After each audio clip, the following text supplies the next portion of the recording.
Alors bonsoir, merci beaucoup Père Bruno de m'accueillir et de vous tous de m'accueillir dans votre paroisse. C'est une grande joie pour moi de venir ici, de pouvoir essayer de partager un peu de mon travail et aussi de ma réflexion comme citoyen et comme pasteur, puisqu'avant d'être prêtre, j'ai été ordonné à 38 ans, donc j'ai exercé aussi une vie civile, j'ai travaillé en entreprise ou d'autres choses, et du coup aussi moi-même j'ai eu à faire des choix en conscience comme citoyen, mais ça ne s'est pas arrêté le jour de mon ordination, je continue à en faire bien sûr, moi-même aujourd'hui.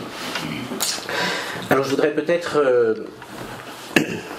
m'insérer dans votre question de savoir comment penser et repenser peut-être aujourd'hui l'engagement du chrétien dans le monde à la lumière de la théologie, du magistère, ce que la parole de l'Église nous encourage à vivre, à être vraiment pour être pleinement chrétien. Cette parole, c'est une invitation à nous replonger aussi toujours de façon permanente sur ce que vous avez vu aussi dans l'Écriture, dans toute la tradition de l'Église, qui ne cesse pas d'être la source de tout ce que nous faisons. Quand bien même l'Église s'exprimerait sur tel ou tel sujet, ça ne nous enlève pas toujours une invitation à revenir nous-mêmes à la parole de Dieu, la parole de l'Écriture. Je voudrais en préambule donner quelques éléments quand même sur cette parole d'Église qui a pris un nom particulier, qui s'appelle la doctrine sociale de l'Église.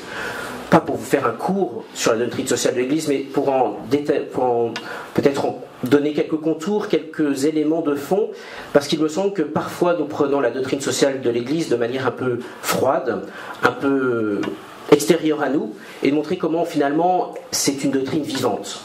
C'est une doctrine vivante qui ne cesse pas de se nourrir, de se transformer, de se déployer dans le cours de l'histoire. Voilà.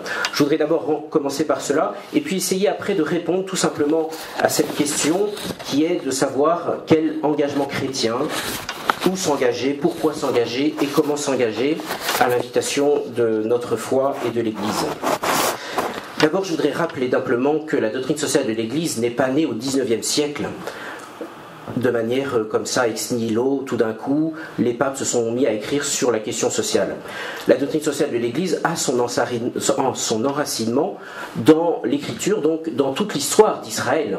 Si on lit, vous avez dû le voir, on lit l'Ancien Testament, les prophètes, en permanence, nous avons des appels à l'engagement, à vivre, à faire que la foi reçue du peuple soit une foi qui soit vécue, une foi qui structure le peuple, qui lui donne son identité, sa manière de faire. Ces appels à l'accueil de l'étranger, le respect de la veuve, de l'orphelin, la prise en compte des pauvres, ça appartient déjà à l'Ancien Testament et bien sûr aussi dans l'Évangile et dans la manière dont saint Paul parle du corps de l'Église. Mais aussi à travers toute la tradition. Les pères de l'Église n'ont cessé, saint Basile ou d'autres, de rappeler sans cesse que la vie chrétienne engageait le chrétien à être dans le monde, à être présent dans ce monde. La lettre à Dionyette, une lettre du IIe siècle, disait aux chrétiens qu'ils étaient bien présents dans le monde, livrés, je dirais, dans le monde pour exercer une certaine mission, et que se refuser à ça, quelque part, blessait l'identité chrétienne. Voilà. Donc il y a toute une tradition qui s'est déployée dans l'histoire, mais il y a eu un événement historique qui a, je pourrais dire, engagé l'Église à prendre une parole plus formalisée, inscrite dans une doctrine pour créer un corps, pour répondre à des questions. Cet événement, c'est la Révolution française et la modernité. À ce moment-là, l'Église ne s'est plus retrouvée, je dirais, unie à la société, mais dans un face-à-face.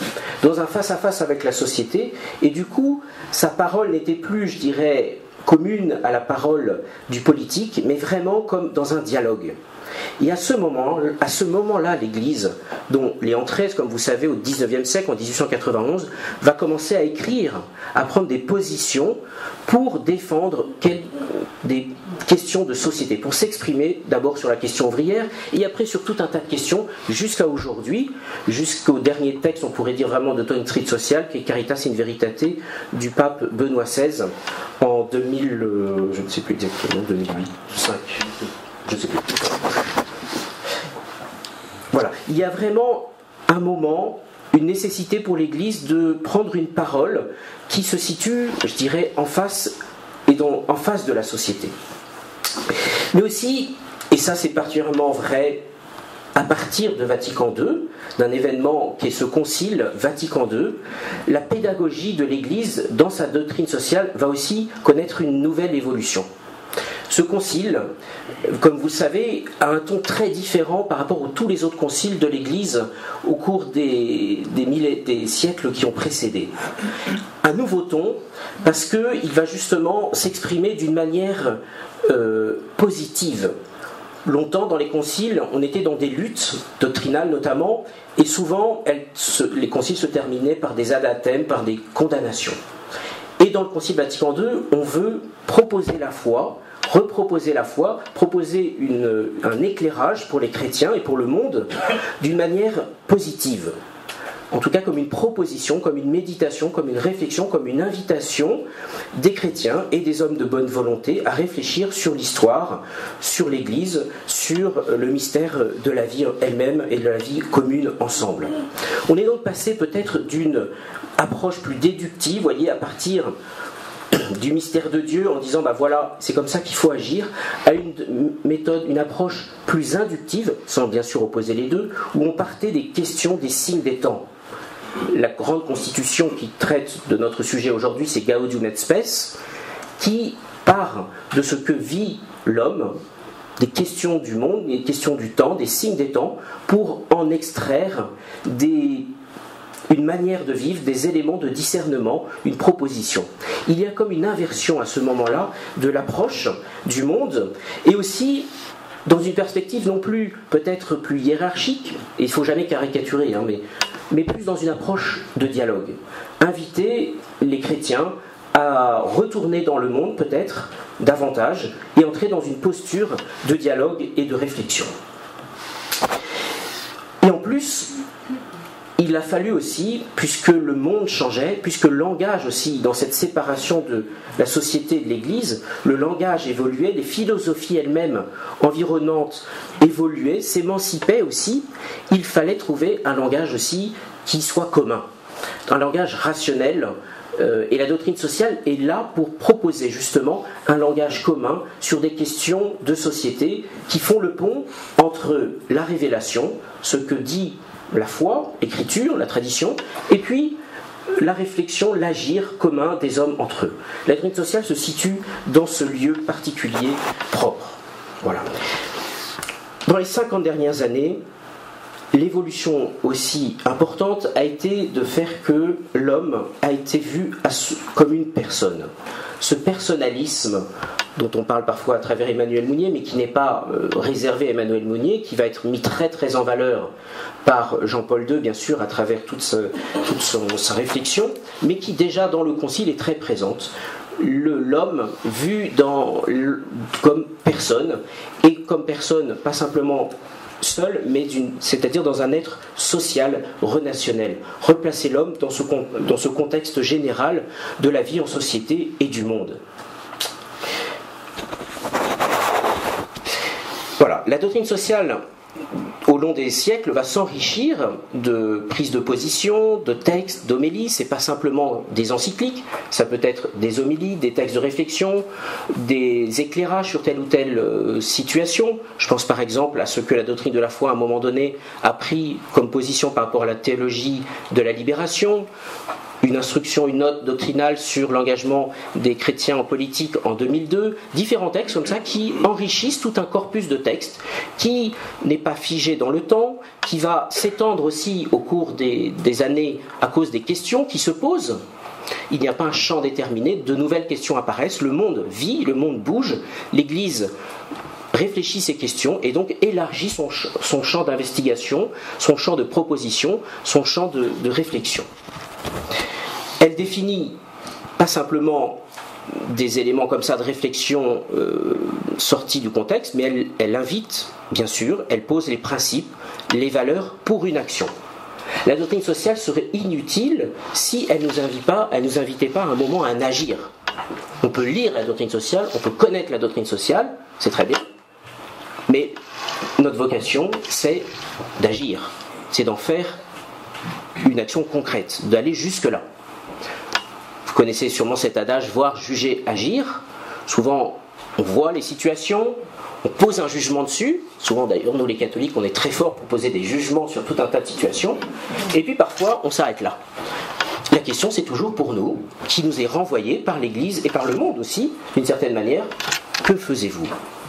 Que devons-nous faire ? C'est aussi la question d'un certain nombre de disciples qui, en entendant dans les actes des apôtres, Pierre dire quelque chose, la question c'est que devons-nous faire ? C'est la question qui nous est posée et qui est posée par la doctrine sociale de l'Église. Je voudrais juste préciser aussi 2-3 petites choses pour pas qu'il y ait de confusion. La doctrine sociale de l'Église n'est pas un programme politique. Elle ne définit pas la manière dont est organisée la société, où on doit l'organiser. Elle pose des fondements. Elle est une toile de fond qui pose un certain nombre de fondements donnés, mais la mise en application est du ressort de ceux qui exercent les responsabilités de chacun de nous. Parce que nous sommes tous responsables de notre société. Il n'y a pas, c'est parce que nous vivons dans une démocratie avec une délégation des pouvoirs que la société est livrée aux mains de quelques-uns, ou d'une entreprise même. Ce n'est pas parce qu'il y a un patron que c'est le patron qui est responsable entièrement de l'entreprise. Il a son champ de responsabilité, et chacun de nous en sommes responsables. Mais la doctrine sociale donne simplement les fondements, les directions, les principes qui doivent guider notre action. Mais la mise en œuvre reste ouverte, plurielle. Il n'y a pas une solution unique, il n'y a pas une position unique face à un problème, il y a plusieurs options, et c'est tout l'enjeu pour nous, comme chrétiens et comme hommes de bonne volonté, de discerner, de savoir ce qui est juste ou le plus optimal à faire comme choix. La doctrine sociale n'est donc pas une troisième voie. François Bayrou a l'habitude de dire que c'est une troisième voie entre le marxisme ou le capitalisme. C'est une manière de lire la doctrine sociale de manière politique, comme un programme politique. Ce n'est pas une troisième voie. Bien sûr, par exemple, le marxisme va être en opposition radicale avec la doctrine sociale de l'Église, notamment dans sa conception de l'homme, la vision de la société, la vision de l'histoire, la vision de l'évolution des choses, la façon de changer, d'amener la justice. Bien sûr, il y a des oppositions, mais autrement, la doctrine sociale est neutre du point de vue politique, et elle peut d'ailleurs être déclinée par des partis politiques, par des organisations d'entreprises par exemple, par une manière de concevoir la subsidiarité ou d'autres principes de manière diverse. Et c'est tout d'ailleurs la richesse de cette doctrine, de ce que le Seigneur a voulu d'ailleurs de nous renvoyer à notre conscience et à notre morale. La doctrine sociale est aussi liée, bien sûr, elle est vivante, elle est liée à l'évolution du monde, à l'évolution de la philosophie, de la vision du monde, à l'évolution des sciences sociales. Elle est en communication avec aussi toutes les autres sciences, elle est comme un carrefour, et elle veut surtout traduire les exigences de la foi, ce que la révélation nous dit et comment on peut le vivre concrètement. Ça veut dire que la doctrine sociale ne tire pas son autorité parce qu'elle est promulguée par l'Église. C'est pas parce que l'Église l'a dit qu'elle tire cette autorité. L'autorité, au sens fort du terme, de la doctrine sociale, vient du fait qu'elle est pertinente parce qu'elle porte en elle-même, parce qu'elle correspond à l'homme, parce qu'elle porte en elle cette vérité sur la justice et sur l'homme. C'est cette pertinence-là qui en donne sa force. C'est-à-dire qu'elle est accessible aussi, elle doit être audible, compréhensible par tout homme et être un vrai moyen de réflexion et de dialogue. Ça veut dire qu'il serait dangereux pour nous comme chrétiens de dire que voilà, je suis chrétien, donc j'ai la doctrine sociale et donc c'est mon étendard que j'amène comme ça. On doit être capable comme chrétiens de parler avec tout homme, avec notre bagage et notre réflexion, sans en faire une question de foi ou lier cette doctrine sociale absolument au fait d'être croyant. Elle est possible, accessible, en tout cas vivable par tout homme. C'est vraiment essentiel d'en être convaincu. Alors c'est vrai que ce discours va prendre toute une nouvelle vigueur avec le Concile et les papes qui vont perpétuer, relire un peu. Le Concile est comme un creuset, une source qui pose des fondements. Le Concile va aborder cette question du monde à travers 3 portes d'entrée, la personne humaine, l'activité humaine et la communauté humaine. Et il va articuler ces 3 portes d'entrée en voyant comment, à chaque fois, quelle est la situation du monde, et puis aussi quelle est la contribution de l'Église quel est le message, je dirais, que l'Église porte en elle quant à ces trois aspects, qui ne sont pas trois cases différentes, mais comme un triptyque indissociable. L'homme est inséparable de la société. L'homme devient humain parce qu'il vit en société. Et l'homme devient humain, et ça c'est notamment ce que dit Jean-Paul II, aussi par son travail, par son activité. C'est sa manière de s'humaniser. Et c'est peut-être d'ailleurs la souffrance de nos sociétés aujourd'hui, où justement cette notion de la communauté, de la société où l'homme s'humanise, ce lien entre les deux est brisé. Cet individualisme qui traverse nos sociétés vient faire souffrir l'homme. Et toutes les difficultés d'activité, de travail, et pas simplement de ne pas avoir de travail, mais par exemple de souffrir au travail, d'être humilié dans son travail, d'être normalisé dans son travail, vient aussi, on le voit bien, empêcher l'homme d'être pleinement humain.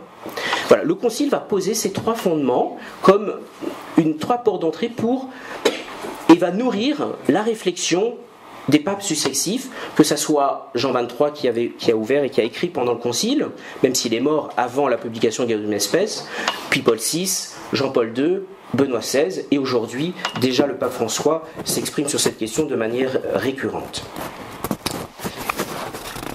Il faut m'arrêter longtemps. Je suis très long en général. Il me reste combien de temps là ? Une demi-heure.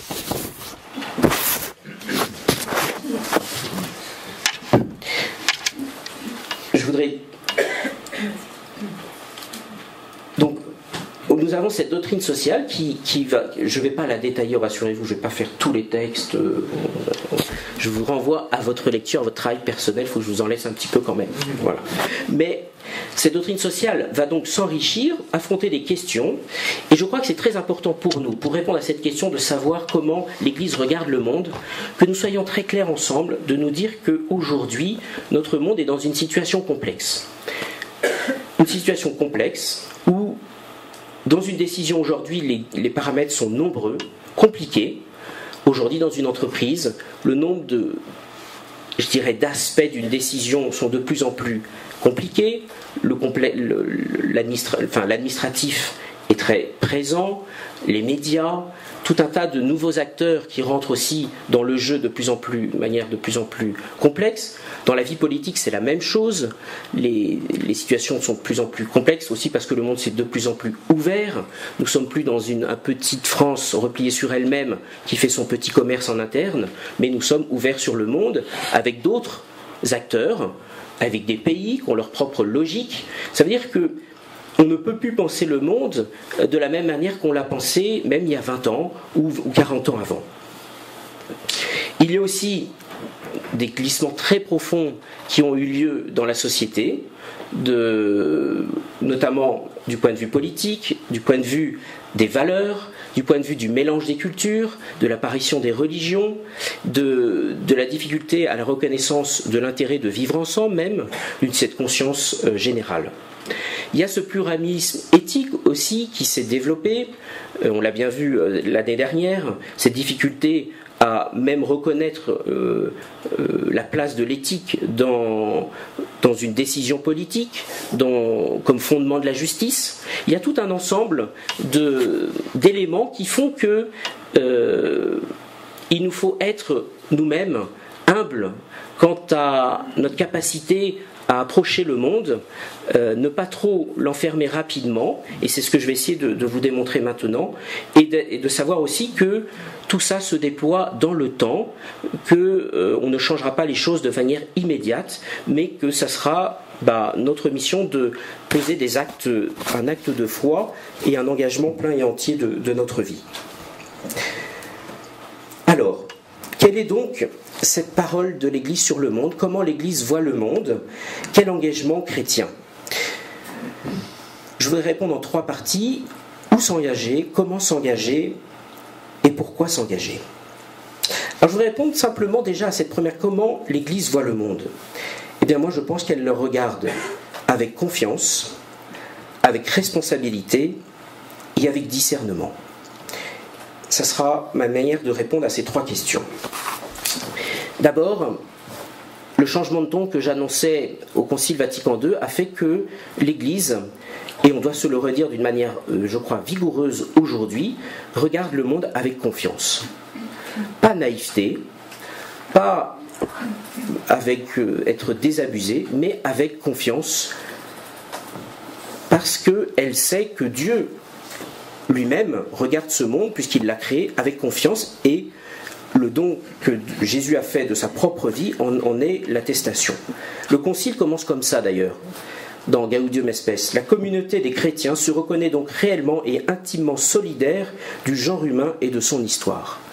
C'est-à-dire que le concile pose dès le début que l'Église se sent confiante dans l'histoire des hommes et veut s'y engager pleinement de manière totale, et parce que c'est aussi de sa mission. Je cite encore le concile. De nos jours, saisi d'admiration devant ses propres découvertes et son propre pouvoir, le genre humain s'interroge cependant souvent avec angoisse sur l'évolution présente du monde, sur la place et le rôle de l'homme dans l'univers, sur le sens de ses efforts individuels et collectifs, enfin sur la destinée ultime des choses et de l'humanité. Aussi le concile, témoin et guide de la foi de tout le peuple de Dieu rassemblé par le Christ, ne saurait donner une preuve plus parlante de solidarité, de respect et d'amour à l'ensemble de la famille humaine à laquelle ce peuple appartient, qu'en dialoguant avec elle sur ses différents problèmes, en les éclairant à la lumière de l'Évangile et en mettant à la disposition du genre humain la puissance salvatrice que l'Église conduite par l'Esprit Saint reçoit de son fondateur. Ça, c'est le tout début du texte sur le concile. L'Église sait que le monde est certes voué à des questions, mais en même temps, elle sait qu'elle doit l'aimer dans ce qu'il vit. Comme le Christ a tant aimé, le Père a tant aimé le monde qu'il a donné son Fils unique. C'est essentiel que nous nous le disions, et ça veut dire que le lieu d'engagement du chrétien, ce n'est pas un domaine réservé, un petit domaine où c'est tout l'homme et tous les hommes. Et là, je me réfère à ce que Paul VI a posé comme base dans le Populorum Progressio, en disant que l'Évangile était le développement de tout l'homme et de tous les hommes. Rappelons-nous, et je voudrais juste faire une toute petite parenthèse, que Paul VI est le pape que ses successeurs vont sans cesse citer, revenir. C'est le pape un peu, vous voyez, inconnu. On en parle rarement de Paul VI. C'est un peu le grand oublié du siècle. Mais en même temps, c'est celui qui a posé peut-être d'abord les gestes les plus prophétiques peut-être de l'histoire. Le pape François va aller faire exactement la même chose en Terre Sainte. Il va juste reproduire un geste de Paul VI, que Benoît XVI, dans son encyclique sur la doctrine sociale, va chercher pour le groupe Progressio, et que Jean-Paul II aussi va chercher les textes de Paul VI. Et le pape François sur l'évangélisation va chercher le texte aussi de Paul VI sur l'évangélisation. C'est un pape vraiment central de ce point de vue-là, de cette ouverture et de dialogue avec le monde. Donc notre terrain, l'Église, où l'Église est-elle envoyée, c'est à tout l'homme et tous les hommes dans tous ses aspects. Et c'est important, parce que l'Église, et la doctrine sociale veut ouvrir cela, ne s'adresse pas simplement à quelques questions de bioéthique par exemple. Même si c'est des questions fondamentales, elle s'exprime et elle engage l'homme et les chrétiens à servir tous les lieux de l'homme, du début jusqu'à la fin. Ça veut dire au milieu aussi, pas simplement à la naissance et en fin de vie, mais aussi dans tout ce qu'il vit. C'est-à-dire dans sa condition de travail, dans sa condition d'immigré, dans sa condition de relationnel, dans sa condition d'agent économique, d'agent social, d'engagement culturel, de la paix. Voilà, tous ces aspects-là sont vraiment considérés par la doctrine sociale et doivent être aussi pour nous un lieu vrai d'engagement et d'évangélisation, de témoignage de notre propre vie. C'est d'ailleurs ce que Benoît XVI a voulu faire dans son texte Caritas in Veritate. Il a fait deux choses dans ce texte. Il a d'abord rattaché la doctrine à la foi, ou peut-être, un peu par glissement, nous avions décroché un petit peu la doctrine sociale, on l'avait un peu autonomisée. Voilà. On avait du mal à la relier, on avait cette espèce de corpus, de principes comme ça, dont on ne voyait plus trop bien d'où ça venait tout ça, la subsidiarité, la solidarité. Mais il a œuvré pour me dire, en fait, tout cet humanisme à la limite que porte la doctrine sociale, on ne doit pas le voir simplement comme un humanisme si on veut lui donner toute sa vigueur. Il faut encore lui donner une référence supérieure qui s'appelle Dieu. qui est une référence qui pose, qui fige, qui protège de l'arbitraire, qui protège de l'aléa des choix des hommes, qui l'ancre dans quelque chose de fixe et de stable, qui nous protège aussi de nos propres peut-être difficultés nous-mêmes à nous entendre. Donc ça, c'est la première chose que Benoît XVI a fait, c'est rattacher la doctrine à la foi. Et la deuxième chose qu'il a faite, c'est montrer la cohérence de l'ensemble de la morale. Il n'y a pas une morale sociale, une morale familiale, une morale même fondamentale qui réfléchirait les choses en amont. Il y a une seule morale qui touche tout l'homme dans son histoire et tous les hommes dans toutes leurs conditions. Et c'est important de voir qu'un choix, à un moment donné, touche l'ensemble des parties de la vie humaine et même des éléments. Des questions bioéthiques, on le voit bien, sont guidées aussi par des questions économiques, par exemple. C'est pas séparé. Et nous, parfois, catholiques, on fonctionne par bloc, quoi, par question, parce que parfois on fonctionne par projet de loi. Bon, c'est comme ça. Mais en même temps, on voit bien qu'il y a des répercussions et qu'on ne peut pas être, très engagé sur une question et délaisser une autre aussi, qui, certes, certaines sont fondamentales et nous engagent vraiment, mais les autres aussi nous engagent de la même manière. Quand l'Église, et ça c'est mon premier point, regarde l'Église, le monde avec confiance, il pose aussi un autre acte, c'est qu'il renonce à la société idéale.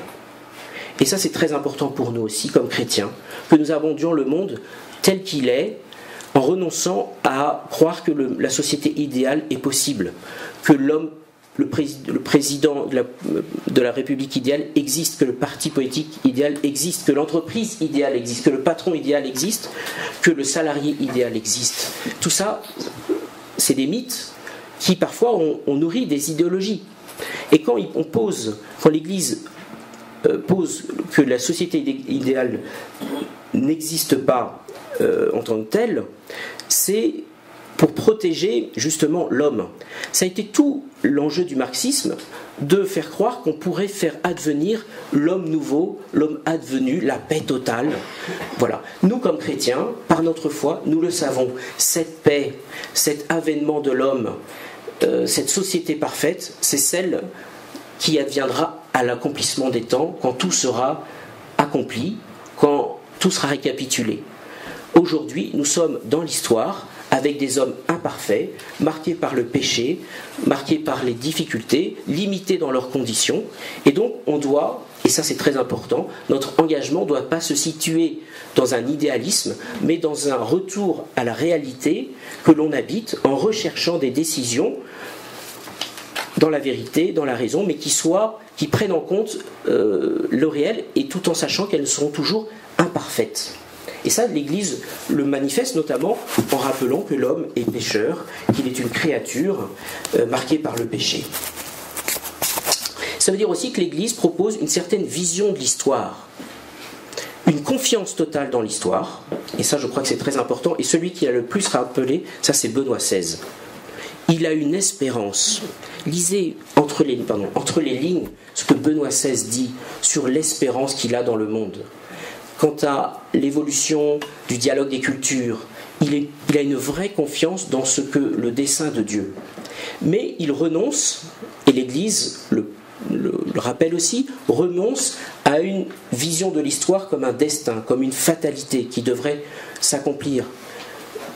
L'histoire et le déploiement aussi de notre liberté, de ce que nous en faisons, il n'y a pas un programme qui se déploie, elle est renvoyée à notre propre condition. Et ça, c'est l'Église qui le rappelle à travers sa manière de placer l'homme au cœur de l'histoire comme acteur, l'homme avec Dieu, acteur de l'histoire. Voilà. Ça veut dire aussi que l'Église nous met en garde contre toute méfiance ou défiance du monde. C'est pas dire qu'on doit gober tout ce que le monde nous dit, on doit être présent dans le monde sans se laisser absorber par lui, mais en y étant bien présent. Parce qu'il est très clair que, je disais tout à l'heure à une mère d'élèves, je faisais une petite réflexion qu'il y a une petite tentation parfois à monter des barricades ou des citadelles devant l'évolution du monde, et elle me dit « Oh, ça serait tellement bien !» On serait entre nous. Ça serait tellement mieux, ça serait plus simple. Ça s'appelle de l'idéalisme, mais c'est un peu un réflexe qu'on peut avoir devant cette société, sans poser des actes de foi que ce que nous portons, et c'est ma deuxième partie, nous le portons pour une mission qui nous est confiée en tant qu'Église. Et ça, c'est très important. Pourquoi s'engager? Eh bien, parce que nous avons reçu de Dieu une mission particulière. L'Église a une mission particulière qu'elle est chargée d'accomplir dans le monde, avec responsabilité. Elle a une responsabilité envers le monde. Et ça, c'est un petit changement culturel qu'on doit avoir. On n'est pas là à défendre un état, une situation, une position. On n'est pas là pour faire un état chrétien. On est là pour instaurer un état humain par la puissance de l'Évangile. Et c'est tout différent. On est là en train... Notre mission, l'Église, est là pour humaniser le monde. C'est le mandat que les apôtres ont reçu, annoncer l'Évangile pour rendre l'homme plus humain, pour rendre la société plus juste.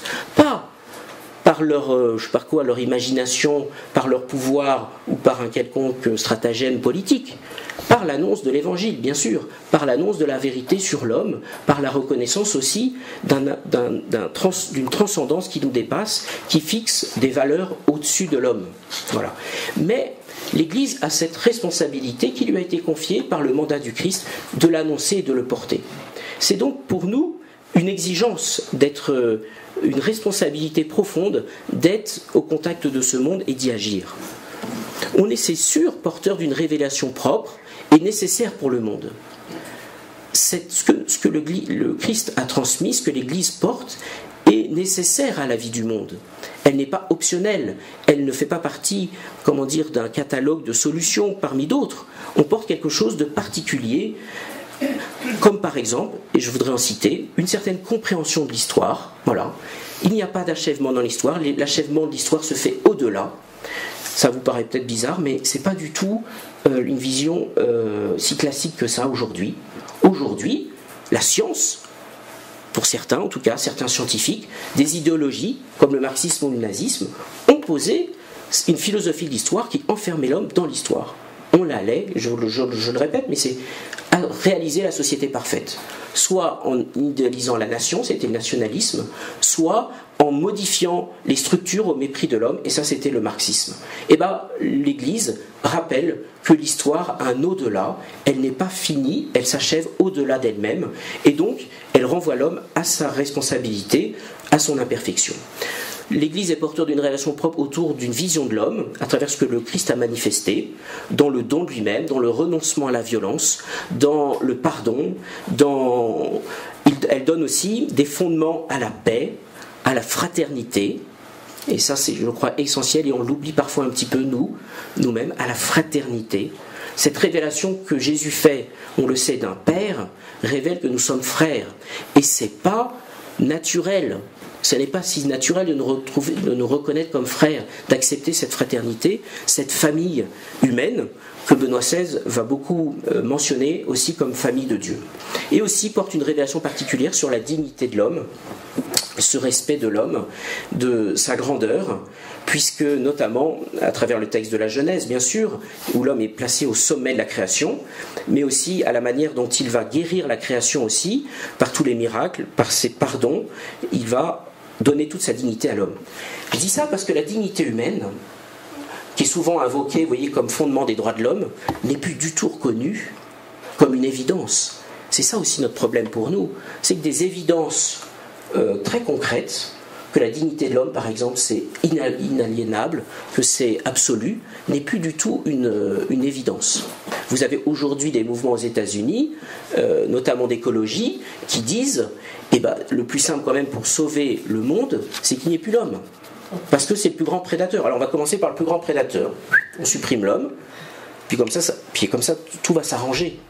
Il y a même une association qui fait signer des gens d'un engagement de ne pas avoir d'enfants pour sauver la planète. Voilà, des idéologies. Alors on passe là, on est au top du délire, mais quelle quelque part, parfois, on ne sait pas si c'est la nature qui est au service de l'homme ou aujourd'hui l'homme qui devient au service de la nature, à travers notamment le mythe d'un bon sauvage ou d'un mythe revenir à un état primitif qui serait mieux qu'un autre. Vous voyez, on est très rousseauiste dans notre vision. Il y aurait comme un état parfait de l'homme dans l'histoire ici qu'on aurait dévoyé et qu'il faudrait rechercher, qu'on pourrait rechercher. Eh bien l'Église, à travers toute sa théologie, nous ramène à la vérité aussi de notre être dans l'histoire. Voilà. Ça veut dire que l'Église, elle est vue aussi, donc pas comme un parti qui défendrait son précaré, bien sûr, même si elle doit défendre son identité, défendre la bonne nouvelle qu'elle porte, tout ce qu'elle porte, mais surtout elle devient servante de l'humanité et de la vérité. Elle est au service de la croissance de l'homme en permanence. J'ai l'impression que je suis un peu long. 10 minutes. Ouais, il vaut mieux que je ne cite pas tout. Ça sera dans le texte, je ne sais pas. J'avais prévu 2-3 petites citations, mais je vais passer sur les citations. La troisième question, comment s'engager dans le monde? Ma réponse, c'est le discernement. Le discernement que nous sommes appelés nous-mêmes à faire, et je voudrais le déployer à travers différents points. D'abord, le premier discernement que l'Église propose de faire, c'est bien de faire une distinction fondamentale entre l'Église et le politique. L'Église, et je dirais la vie sociale, d'une certaine manière, l'Église étant... Là, je me lance un tout petit peu dans le domaine politique parce qu'en fait, la précision, c'est que mon travail est essentiellement sur le domaine politique. Je fais une petite excursus quand même parce que c'est mon domaine, mais l'Église n'est pas engagée dans la politique. Elle se situe comme référence ultime morale. Elle a reçu, elle est gardienne de quelque chose qui la dépasse et elle est chargée de manifester et de préserver cette référence ultime face au politique qui, lui, est engagé dans des décisions contingentes, variées, difficiles, qui sont du ressort de la raison. Toute décision politique est le fruit d'un compromis. Il n'y a pas une décision qui tombe du ciel, qui soit claire. Et ça, c'est le christianisme dans l'histoire qui a opéré cette distinction entre l'Église et le politique. C'est quand Jésus affronte Pilate, et quand il a dit que rendez à César ce qui est à César et à Dieu qui est à Dieu, c'est qu'il a bien séparé les deux ordres. Et ça, c'est très important de nous en souvenir pour ne pas transformer l'évangile en programme politique ou pas, à l'inverse, transformer, fonctionner, faire de la politique comme une religion absolue. Et on est un petit peu dans ce deuxième versant aujourd'hui.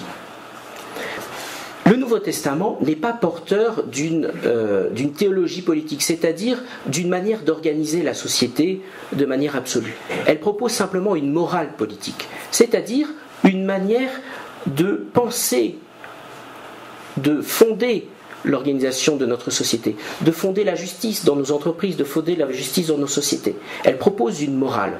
Ça veut dire que la première chose que fait l'Église, c'est renvoyer à la conscience de l'homme. Et elle est gardienne de cette conscience. Benoît XVI, avant d'être pape, disait que le siècle, c'est-à-dire maintenant, notre siècle, serait le siècle de la conscience, du combat de la conscience, de la revalorisation de la conscience. Mais quand il dit ça, c'est pas simplement renvoyer à notre propre, conscience tout de suite. Notre réflexe philosophique moderne dit subjectivisme. On revient à nous-mêmes et on prend en conscience. Renvoyer à la conscience, ce que fait l'Église, c'est renvoyer au travail de notre conscience capable de chercher la vérité. Et c'est souvent ce qu'on oublie. Aujourd'hui, on dit j'ai décidé en conscience, c'est-à-dire j'ai décidé par moi-même. Mais est-ce qu'à ce moment-là, je me suis dit, est-ce qu'en conscience, j'ai cherché la vérité?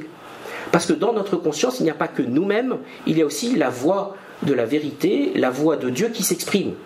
Et aujourd'hui, l'Église, et ça c'est ce qui est très important de rappeler à nos concitoyens et nous rappeler à nous-mêmes, c'est que pour prendre des décisions, pour agir dans le monde, pour le transformer, cela se joue dans notre conscience où nous avons été capables de poser des choix et nous avons été capables de nous former sur à la fois des aspects rationnels, des aspects extérieurs, mais aussi sur ce qui fait la nature des choses, ce qui fait aussi l'intelligence des problèmes.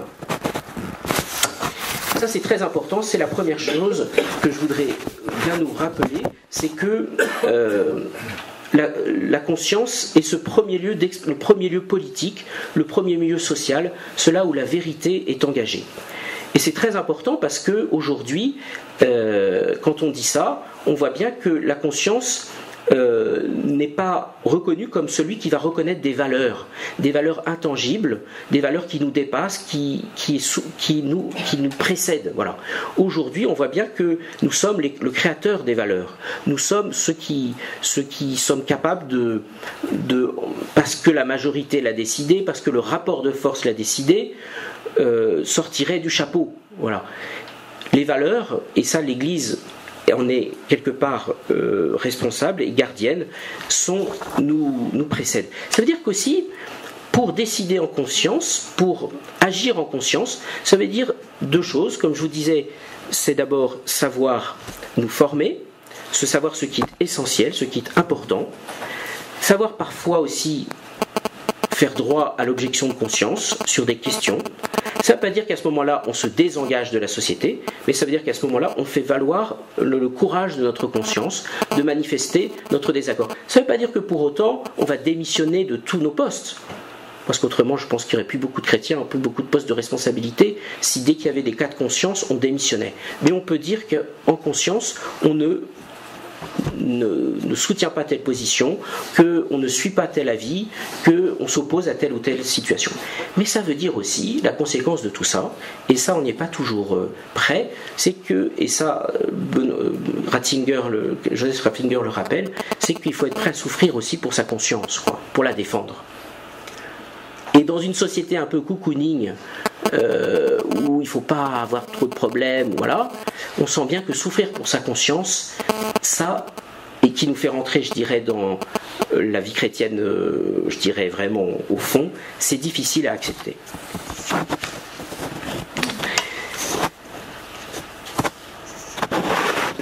La troisième chose du comment l'Église regarde le monde et nous engage, comment nous engager dans le monde, c'est en nous renvoyant aussi à la dimension morale de l'homme. C'est sûr qu'on aimerait changer les choses de manière forte.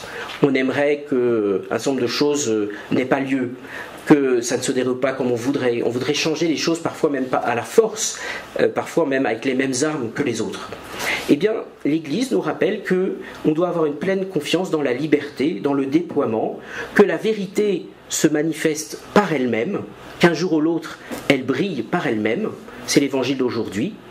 Que la lumière n'est pas mise pour être sur le boisseau, et bien qu'un jour, si on en doit avoir foi dans la vérité, si c'est vrai, et nous le savons, moi ce matin je rencontrais des jeunes qui se préparent à la profession de foi, quand on parle du mensonge, ils savent très bien, et c'est leur crainte, c'est qu'un jour la vérité apparaisse. On sait très bien qu'un jour la vérité l'emporte, toujours, mais parfois il faut du temps, il faut œuvrer bien sûr pour que cette vérité soit manifestée, mais elle est le fondement. Et donc on doit croire que cette liberté qui nous est donnée s'appuie sur cette vérité qui un jour l'emportera. Et donc l'Église nous renvoie à cette liberté, à faire confiance à l'homme. Autrement on tombe dans un totalitarisme. Et c'est tous les totalitarismes, c'est à chaque fois qu'on a voulu contraindre des libertés. Et quand je parle de liberté, je ne parle pas simplement de savoir faire ce que l'on veut quand on veut, c'est une liberté fondée sur une vérité, fondée avec un contenu rempli. Voilà. Et l'Église nous demande d'agir et de nous engager pour garder toutes ces libertés. Des libertés de travailler, d'exercer une activité, de l'exercer aussi avec créativité. Et parfois dans nos entreprises, je pense qu'on peut se battre pour lutter contre une certaine façon de gérer les personnes, où de plus en plus le travail est défini, où l'homme devient juste un acteur, à la limite l'ordinateur ferait presque mieux les choses, mais les gens sont là donc. Mais voilà, la liberté d'expression, la liberté religieuse, qui n'est pas simplement une liberté de conscience comme certains le disent, mais une vraie liberté religieuse de pouvoir exercer aussi sa propre religion.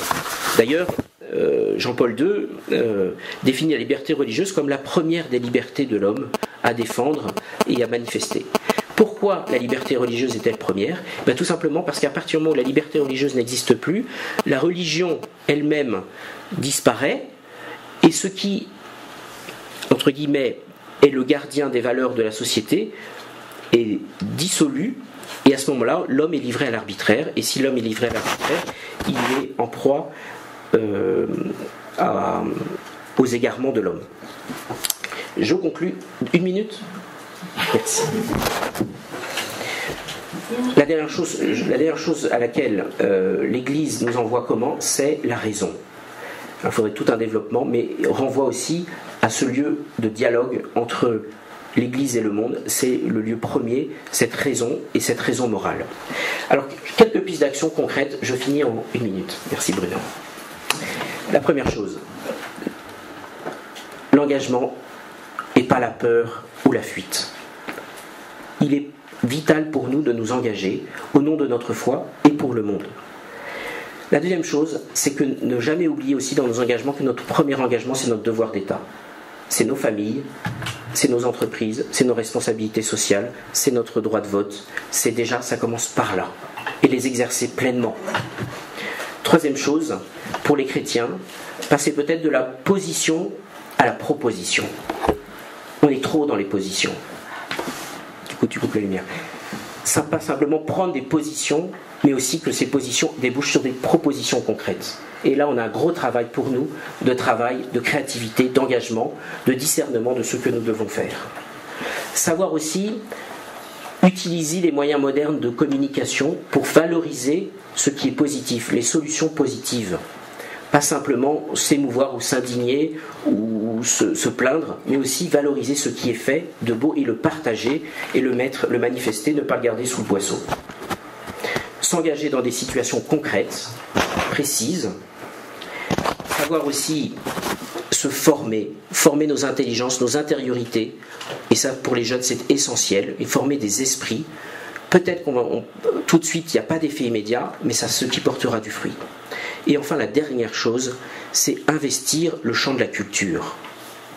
Notre société meurt parce qu'elle n'a plus de culture, nourrit vraiment. Et c'est le lieu de notre premier dialogue, je pense, c'est nourrir notre culture à la lumière de l'Évangile, à travers tout ce qu'elle véhicule, et en développant tout ce sens de la raison et de l'engagement. Merci.